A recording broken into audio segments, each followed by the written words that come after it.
generosity. Professor Joyce and Dr. Watson, of course, you have to go to a meeting, and Professor Orlando. I don't know what else to say. This is one of my missions in life is to use art for social movement. I want to use art in order to make us think about our roles as individuals, not just as art lovers or passive participants who just walk by. I'm getting a little emotional because this is really important for me, because it's talking to the youth. And this is what I wanted to do, is to talk to the youth, because you're the one who's going to make a difference. My goal, I'm just your medium, to create subjects, to bring out work for you, so that hopefully it'll incite you for action to make our society and our lives better. This show was part of Celebrating Humanity, a tea party that happened last year. And the reason why it said Celebrating Humanity is to celebrate our diversity. And why is it called a tea party? Well, two things. Tea party, in the English culture, it's your afternoon tea. In the Asian culture, it's also you have tea ceremony, meditation. But also in the Republican culture, it's a tea party. We all know what that means. We don't accept these people that are hanging on the wall. We don't accept diversity in the tea party. It's sort of a mono definition of what culture is about. I wanted to change that. I want to make sure that I'm not doing any, that my sacrifices and my work and my love and passion of painting is not in vain. It's not ego-centered, but rather social-centered. As being a Filipino American, and we're talking about the Filipino Hispanic heritage, my father's half Spanish, and it's interesting because when you go to the Philippines, it's like being in Mexico, except everyone's speaking Filipino or different dialects. We have our plazas, our iglesias, we have our same words that we use, the platos, the vasos, the tenedores. I always make fun of when my colleagues find out that I'm Filipino. They go, well, you're not. I said, well, no, we're the Puerto Ricans of Asia. Come on. And so we have to not just we share a common word and thread and commonality, but I lived in Mexico and I felt the spirit. When I'm in Latin countries, I felt the spirit of my people. We just have different faces, we just speak different languages, but it's there. I want to point out one of the most important projects that I'm doing is in the hood, portraits of African American professionals wearing a hoodie. And this was in response to the tragic experience just a few months ago with the acquittal. And but also, it happened. I was in bed and I was like so angry, in despair. I was so sad, and what can I do in order to bring out something that's so sensitive and important in our society?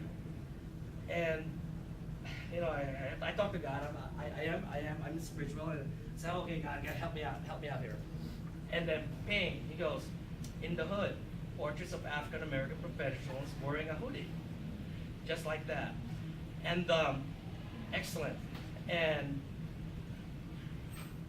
I found that when I just asked one person, that everybody was like in the same. Everyone is my collaborator. Professor Joyce is my collaborator. Every models that we use are collaborators. They found that they're able to step into action by being a model for my paintings.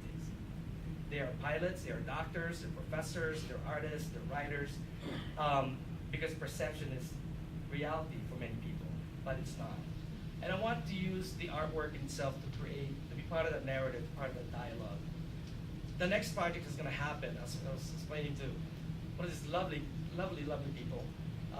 Marilyn, we were talking about my next project, the next series will be called Dreamers. It'll be portraits of undocumented Americans. And it's interesting how these young, brave students, I said, I'm going to be in it, and they're undocumented Americans. So I want to use art not just for a space of contemplation, but or decoration, but rather to move our society forward. A little tidbit: how did I start painting, and what happened? Before then, we can all start partaking this feast. One time, I broke my right hand. It was a domestic violence situation where I was doing laundry and I slipped. And you know, that kind of, I know I got funny looks from the doctors. That was domestic violence. What happened? I was doing laundry, I slipped, and I stopped the fall and hit my hand here, and this part of the bone overlapped. And I just said, oh God, I think my friend Myla remembered that time, and I had to use the frozen meatloaf to keep the swelling down. And so I went to the hospital, and they said, oh, you're gonna need surgery, you need to schedule surgery, because the bone went like this. And so, fine, I set up with my surgery, my orthopedic doctor. And the night before the surgery, and I was just praying, and just like, I like to write in my journal, and I just heard this voice saying, you gotta do your purpose. You gotta live your life. You gotta do what you're here for. And I said, okay, I gotcha. So I was like laying in the surgical table, well, before the, doing my pre-op.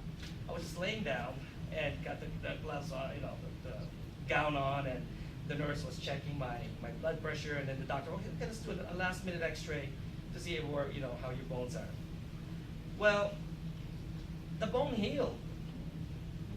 When it was like this, it went like this, and it healed. And I was like, the doctor was, I've never seen this before. And I was like, yeah, that's a big commitment I just did. Now I gotta paint. It just provoked me into not wasting my time to do what I love, and then find ways of doing what I love. And this is what I love, is the testament to that miracle that happened that day. But without you being here, they will not mean anything, because they need witnesses. They need you to be the witness to this. And also, 10% of the net proceeds of whatever we sell, they go to the Chicago Coalition for the Homeless. And that's a promise that I made. And this is like homeless people helping homeless people in other countries, helping the Chicago homeless. Thank you very much, Professor. It was a beautiful experience. Thank you.